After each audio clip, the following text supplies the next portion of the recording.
The insurance market has been growing since 2005, when gross written premiums exceeded 90 billion, reflecting a 0.5% penetration. By 2022, the sector had expanded to 1.4 trillion, reflecting a double-digit growth rate of more than 10% on average.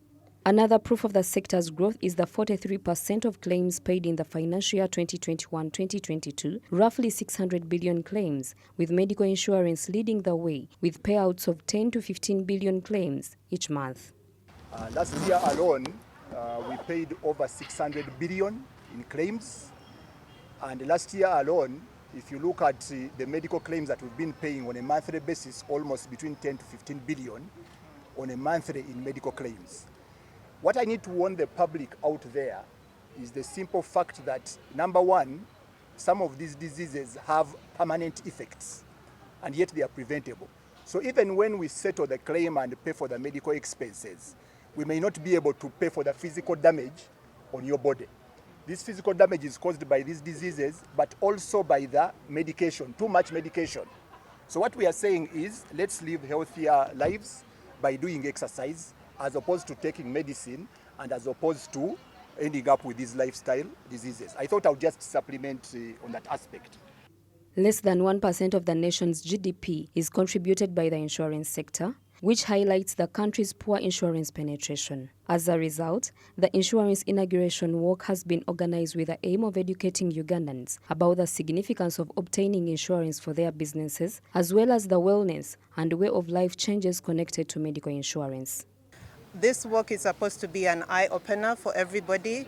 Instead of going to the hospital and getting prescription medicines, they tell you go home and have a rest. We are hoping to have healthier lifestyles, eat better, walk better, work better, to also put a bit of comfort to our health insurers who keep paying a lot of premiums for consultation fees for people who just have stress-related problems or just health-related problems.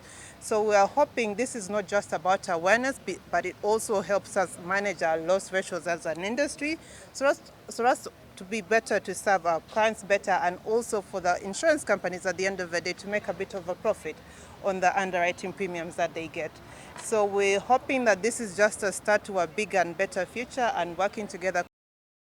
And definitely through these partnerships, that is when the awareness, the visibility, the importance and appreciation of the insurance industry and the benefits that the insurance companies extend to our members or to the public will be much appreciated, because we know that if we, through this work, for example, if we work as a team, we are able to make a statement to the public as we work.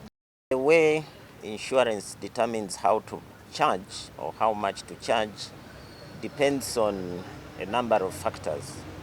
One of them being your health, yes. Another being how long you are expected to live, another how often you're expected to fall sick and how. This is a beginning. We do not expect that by walking today, tomorrow the premiums will go down. And we are also talking about the large numbers. But if this campaign becomes a starting point and other people develop the habit and exercise more often, in the long run, people will fall sick less often, possibly live longer, and go to hospitals for medication less often.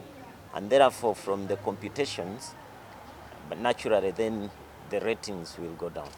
In 2021, it was suggested that every Ugandan pays a minimum of 100,000 shillings in annual premiums to access health care under the National Insurance Scheme, with over 1.9 trillion shillings collected annually. However, there has been a low uptake due to lack of information. It is estimated that 500,000 people out of a population of 35 million have medical insurance. Insurers believe the segment has substantial development potential if public knowledge of the industry is improved. Naomi Mtumba, Smart 24 TV, Business Today.